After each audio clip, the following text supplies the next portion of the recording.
What is going on, everybody? Crazy Dog back with my Browns Dolphins Week 17 game recap. And I'll just come right out and say that this is going to be one of my quickest game recaps of the season, as there's really not much to talk about, right? I mean, for a while in this game, it was a defensive slugfest as neither offense could really do anything. And then the Dolphins offense woke up and they took over the game. Not much else to say. As the Browns went out in their final home game of the season, and they put up a performance that you would expect from a team that's just waiting for the season to end.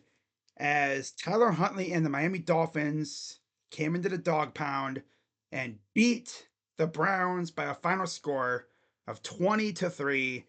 And the Browns fall to 3-13 on the season. And I guess one of the only little few bright spots that we have is that we're now picking the third in the upcoming draft. And there is a legit chance that the Browns could possibly have the first overall pick by the end of next Sunday. If everything goes right, of course, right? Need some other teams to win, and the Browns could easily end up with the first overall pick.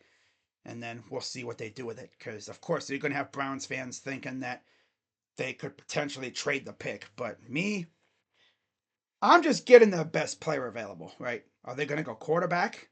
Possibly. I mean, they could, depending on what they do, with the position. I mean, of course, Deshaun's coming back, whether you like it or not. And they're probably going to bring in a veteran. And I did a video before the game talking about what I think's going to happen with the QB position next season. I think we're going to have Deshaun, a veteran, and a rookie. Now, that rookie quarterback could come first round, second, third round, who knows?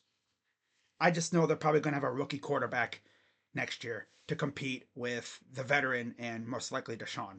Although, honestly, I could see the Browns just telling Deshaun to stay the hell away from the team. Like, we'll pay you, stay away. Okay? Yeah. But looking at this game, and like I said, nothing much happened for the Browns. The offense could barely move the ball. The defense tried their hardest to keep us in this game, but again, they can only do so much. I mean, you're facing Tyler Huntley, and historically, we've been able to beat the crap out of him.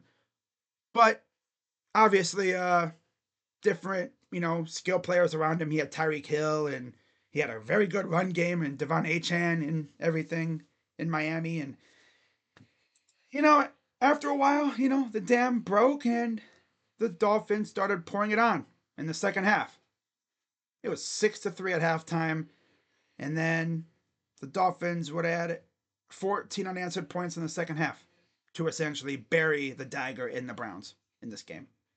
Yeah. So, how did we do? Well, DTR, aka Deshaun Kaiser 2.0, 24 of 47, 170 yards, and one interception. That is now still one career touchdown pass and now 10 interceptions for DTR in his career. So got sacked once too, of course. On the ground, well, the Browns actually did pretty good. 28 carries total, 114 yards. Deontay Foreman, 13 carries, 49 yards. Okay. Pierre Strong, 5 for 33. Jerome Ford did get hurt. I believe he came back in, though. 6 carries, 22 yards, and DTR at 4 for 10. Receiving, Jerry Jeudy had a solid game. 12 receptions, 94 yards. Jordan Akins, 6 for 49. Pierre Strong, 3 for 15. Blake Whitehart, Michael Woods, and Elijah Moore all had one catch apiece. Deontay and Jamari Thrash had a couple targets, but no catches. And then defensively, 2 more sacks for Myles Garrett. That brings him now, I believe, to 14. He could have had another one, but they called it a tackle for loss for some reason on that fumbled snap earlier in the game. So he could have had 3 sacks. And then 1 sack apiece for Isaiah McGuire, who's been a solid stud player since the Zadarius Smith trade. He's filled in nicely. And then Cameron Thomas had a sack. Oh, yeah. And how about this, too? Austin Hopkins made a field goal. So, Loki, he's the MVP of this game because just like Jerome Ford the last 2 weeks, Austin Hopkins is the reason why we didn't get shut out.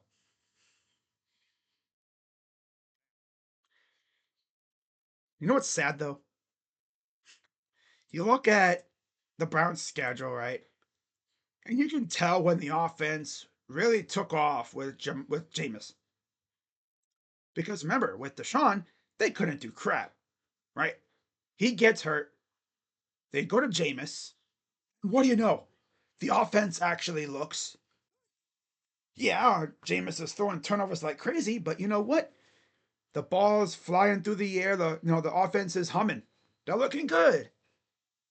And then eventually they had enough of the turnovers and they go to DTR. And yeah, this is what we're getting.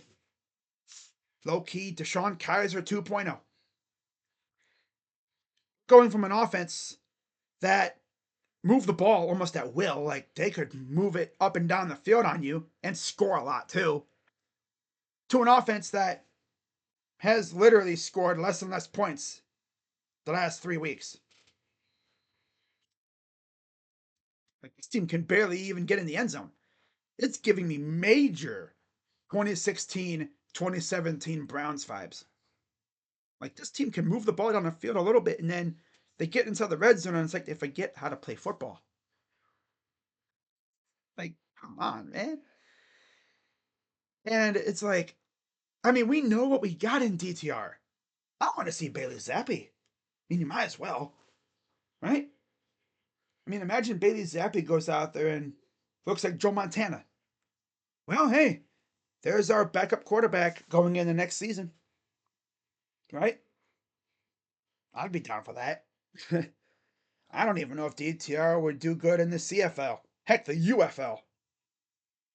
I just don't know, man. He just does not look like that dude right now. I don't know what happened. He looked good in college, but that's college. Yeah. I just don't think he's an NFL quarterback. Sorry to say it, but it's just the way it is. So, looking at my post game observations, number one, yeah, DTR, Tank Commander. Yep, he's doing a great job leading the tank. Love it. Number two, offense is giving me 2016 vibes, but worse. Yeah. Although with the 2016 team in that, coaching was a big factor. Hugh Jackson, right? This team has a two-time coach of the year running things. It's the quarterback. Yeah, we can all see that. Number three, we wasted another generational Myles Garrett season. Mm-hmm. He's up there, like top three in the league in sacks. And if we weren't ass juice, probably would have been in the running for a back-to-back defensive player of the year. Because we suck, he ain't gonna get the award. Nope. He's doing good in spite of the team. The defense has been solid though. The offense has been just bleh, vomit inducing. Like if you were to watch our offensive highlights this season, you'd want to vomit. I kid you not. My God. And then, of course, probably the best news, besides the fact that the Browns are currently picking third in the draft, is that we only have one more week of this crap left. Yep. One more game next week against the Ravens on the road. Now, are they going to be playing their starters? Most likely. I just saw we are now currently 17.5 point underdogs on the road. Fun. Mm-hmm. And we're most likely going to start DTR. So we're not going to do a damn thing. Awesome. And then after that game's over with, all eyes turn to old Jimmy Haslam and company as they will look to probably make changes to the coaching staff again. Not high up top, not talking about Kevin or Jim, maybe even Ken. I'm talking about Bubba Ventrone, go bye-bye. And they're probably going to do a lot of changing around with the position coaches. At least I would, right? You already know what I'm talking about. I don't need to say anything else. You guys already know who I'm talking about. Yeah, when it comes to my game MVP, it's pretty obvious. It's Myles Garrett.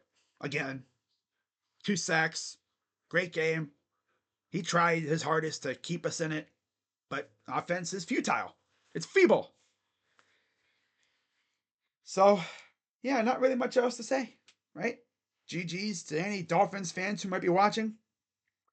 And yeah, we lost to Tyler Huntley, who used to be a Browns quarterback. So essentially, he got his revenge. I mean, just look at his stat sheet today, right? Look at what he did against us today.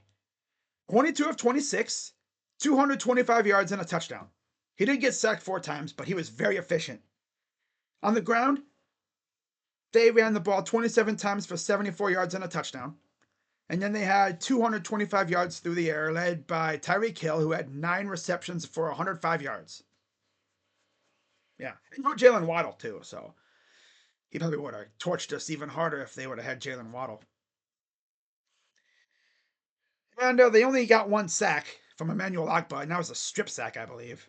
So, to be fair, the offensive line has been better. Ironically enough, it got better when I guess Mike Vrabel kind of started being the O-line coach.